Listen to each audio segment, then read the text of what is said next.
नमस्कार दोस्तों, आज हम बात करने वाले हैं एक कहानी के बारे में। एक ऐसे इंसान के बारे में जिन्होंने अपने पिता के सपने को हकीकत में बदला, जिसने मुंबई से निकलकर दुनिया की सबसे ऊंची बिजनेस इमारतों में अपनी जगह बनाई। हम बात कर रहे हैं एक ऐसे नाम की, उनका नाम है मुकेश अंबानी। आज वो सिर्फ भारत में ही नहीं बल्कि पूरी दुनिया में सबसे अमीर और प्रभावशाली लोगों में गिने जाते हैं। लेकिन क्या आप जानते हैं कि मुकेश अंबानी का ये सफर कितना संघर्षपूर्ण और रोमांचकारी रहा? आज हम इसके बारे में पूरी डिटेल में जानेंगे। 19 अप्रैल 1957 को यमन के अदन शहर में जन्मे मुकेश अंबानी धीरूभाई अंबानी और कोकिलाबेन अंबानी के सबसे छोटे बेटे हैं। धीरूभाई पेट्रोल पंप पर काम करते थे, लेकिन उनके सपने बड़े थे। कुछ साल बाद परिवार भारत लौट आया। धीरूभाई ने रिलायंस की शुरुआत की, एक छोटे से टेक्सटाइल कारोबार से। मुकेश अंबानी की पढ़ाई मुंबई के हिल ग्रेज हाई स्कूल में शुरू हुई और फिर उन्होंने केमिकल इंजीनियरिंग की पढ़ाई की मातुंगा के इंस्टीट्यूट ऑफ केमिकल टेक्नोलॉजी से।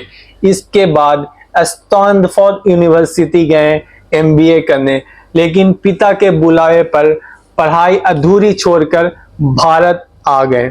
साल 1981 में मुकेश अंबानी ने आधिकारिक रूप से रिलायंस इंडस्ट्रीज में काम शुरू किया अपने पिता के साथ। उन्होंने उस समय रिलायंस के फोकस टेक्सटाइल इंडस्ट्री पर था। भाई ने पेट्रोकेमिकल्स और रिफाइनिंग में विस्तार करने का सपना देखा था।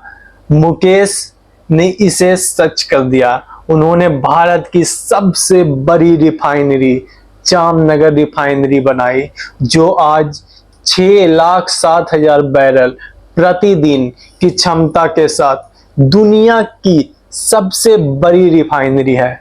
मुकेश अंबानी सिर्फ एक कारोबारी नहीं, एक दूरदर्शी व्यक्ति है। उन्होंने 2000 के दशक में ही देख लिया था कि भविष्य डिजिटल का है। उन्होंने टेलीकॉम की दुनिया में कदम रखा और 2016 में जियो को लॉन्च किया, जिसने इतिहास रच दिया, जिसने भारतीय टेलीकॉम इंडस्ट्री में तहलका मचा दिया। सबसे सस्ते डेटा प्लान्स, फ्री कॉलिंग और हाई स्पीड इंटरनेट, जियो ने गांव-गांव तक इंटरनेट को पहुंचाया और भारत को डिजिटल रूप से जोड़ दिया। जियो के आने के बाद पहले डेटा महंगा था, सीमित था और कम उपलब्ध था, लेकिन जियो ने सब बदल दिया। एयरटेल, वोडाफोन, आइडिया, सभी को अपने प्लान सस्ते करने पड़े। जियो की वजह से भारत दुनिया का सबसे बड़ा डेटा कंज्यूमर बन गया, सबसे ज्यादा उपयोग करने वाला देश बन गया। और इसके साथ ही मुकेश अंबानी की रिलायंस एक ट्रेडिशनल कंपनी से बदलकर एक टेक जायंट में बदल गई। मुंबई की समुद्र के किनारे बना उनका घर एंटिलिया अंबानी परिवार का घर दुनिया के सबसे महंगे घरों में से एक माना जाता है। 27 मंजिले, हेलीपैड, प्राइवेट थिएटर और इसके अंदर 600 स्टाफ काम करते हैं।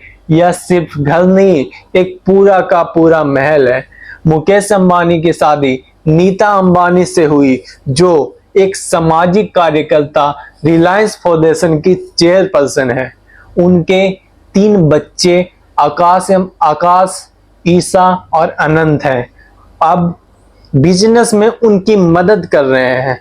कोविड की महामारी के दौरान जब पूरी दुनिया एक अर्थव्यवस्था डगमगा रही थी, मुकेश अंबानी ने 6 महीनों में $20 अरब का निवेश जुटाया। गूगल से, फेसबुक से, सिल्वर लेक जैसी दिग्गज कंपनियों से जियो में मुकेश अंबानी ने निवेश जुटाया। आज Reliance industries, retail, petrochemicals, energy, telecom, digital sector और देश की सबसे बड़ी कंपनी है। हर सफलता के पीछे चुनौतियां है। 2002 में धीरू भाई के निधन के बाद अंबानी भाइयों में विरासत को लेकर एक मतभेद हुआ। अनिल अंबानी और मुकेश अंबानी की लड़ाई देश भर के सभी न्यूज चैनल में सुर्खियों में बनी हुई थी, लेकिन फिर उनकी मां कोकिलाबेन की मध्यस्थता से सब कुछ सुलझ गया। इसके बाद मुकेश ने रिलायंस को नए स्तर पे पहुंचाया, टेक्नोलॉजी और अब इन आर्टिफिशियल इंटेलिजेंस की ओर कदम बढ़ा रहे हैं। मुकेश अंबानी का सफर हमें यह सिखाता है कि सपने अगर सच्चे और दूरदर्शी और कड़ी मेहनत से जुड़े हो तो कुछ भी नामुमकिन नहीं है, उसे पूरा किया जा सकता है। धीरू भाई अंबानी के शब्दों में कहें तो think big, think fast, think ahead, ideas are no one's monopoly. मतलब बड़ा सोचो, जल्दी सोचो और पहले सोचो। आइडिया किसी की जागीर नहीं है। और यह विचार मुकेश अंबानी की ताकत है। आज वो लगातार भारत को एक ग्लोबल सुपर पावर बनाने के लिए काम कर रहे हैं। हम सबके लिए एक प्रेरणा का स्रोत है। और थैंक यू दोस्तों, आज का इतना ही।